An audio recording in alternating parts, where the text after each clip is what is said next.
महाराष्ट्र, महाराष्ट्राचा बुलंद आवाज। ताज्या बातम्या, मनोरंजन आणि व्हायरल बातम्यांसाठी यूथ महाराष्ट्र न्यूज चॅनल आजच सबस्क्राइब करा। जय महाराष्ट्र।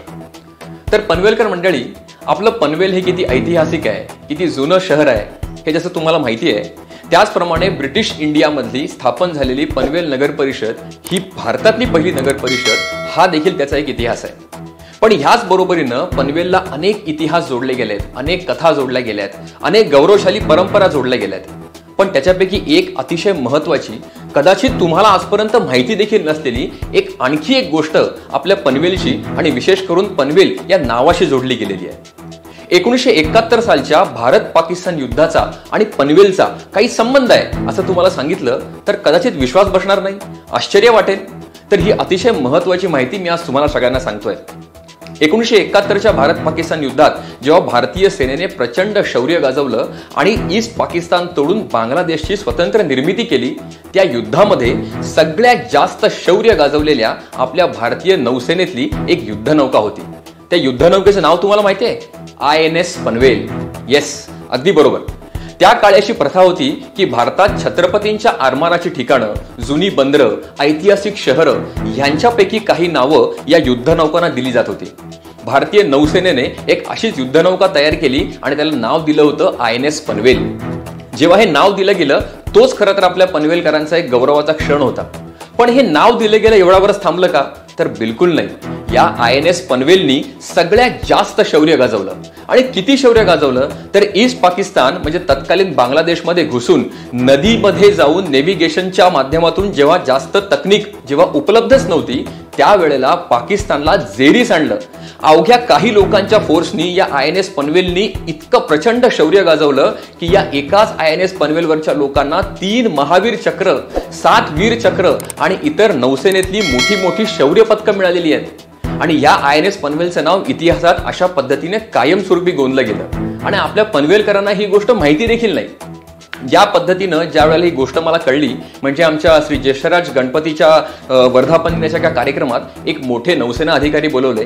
त्यांनी ही गोष्ट आम्हाला सांगितली की अरे, तुमच्या पनवेलकरांचा आणि नेव्हीचा आमचा जुना संबंध आहे। त्याच वेळेला ठरवलं की काहीतरी याबद्दल आपण केलं पाहिजे।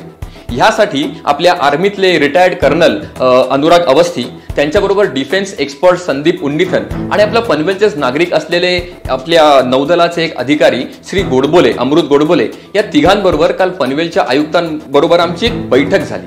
यासाठी ही लोक थेट दिल्लीवरून इकडे आली होती की जो कोणी या INS पनवेलचा इतिहास उद्धृत करू इच्छितो आम्ही त्याला सर्व मदत करू, या देशभक्तीपर आणि उदात्त भावनेने ही आली। आणि आम्ही काल पनवेलच्या आयुक्तांबरोबर एक बैठक केली, त्यांना हा इतिहास सांगितला आणि आपल्या सेन्सिबल असे म्हणू शकतो सुविद्य अशा आपल्या आयुक्तांनी ही गोष्ट ऐकून त्यांनाही फार आनंद झाला, आश्चर्य वाटलं आणि त्यांनी ताबडतोब हे प्रोजेक्ट आपण करूया अशी मान्यता दिली।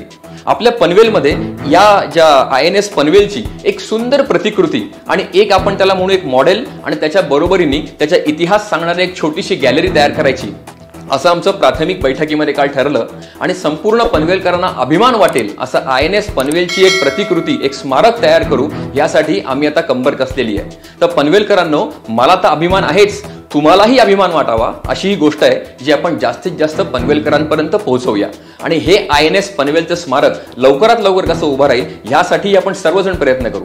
महानगरपालिकेने जरी पॉझिटिव्हिटी दाखवलेली असली तरी ह्याच्यामध्ये आणखीन पुढे जाऊन काही सहकार्य लागल्यास म्हणजे सन्माननीय शिंदे साहेब देखील याच्यात मदत करतील अशी देखील आम्ही व्यवस्था केलेली आहे। मी स्वतः काल शिवसेनेच्या वतीनं तसं अधिकृत निवेदन देखील पनवेलच्या आयुक्तांना दिलेलं आहे। तर मित्रांनो, आपण जसं म्हणतो की तिथे आर्मी आहे म्हणून आपण शांतपणे झोपतो, तर हे त्या काळी शांतपणे झोपण्यामध्ये, हे युद्ध जिंकण्यामध्ये, बांगलादेश स्वतंत्र करण्यामध्ये आपली INS पनवेल तिथे होती ही खरंच खूप मोठी गौरवाची बाब आहे। तर या पनवेलच्या धावत्या विकासामध्ये आपला इतिहास मागे पडायला नको, म्हणूनच एक पनवेलकर या नात्याने ही गोष्ट मला सुचली आणि ती करण्यात आपण सर्व पनवेलकर मला मदत कराल अशी मला मनापासून इच्छा आहे, अशी मला आशा आहे, अपेक्षा आहे। तर जास्तीत जास्त लोकांपर्यंत ही माहिती पोहोचवा। महाराष्ट्र, महाराष्ट्राचा बुलंद आवाज।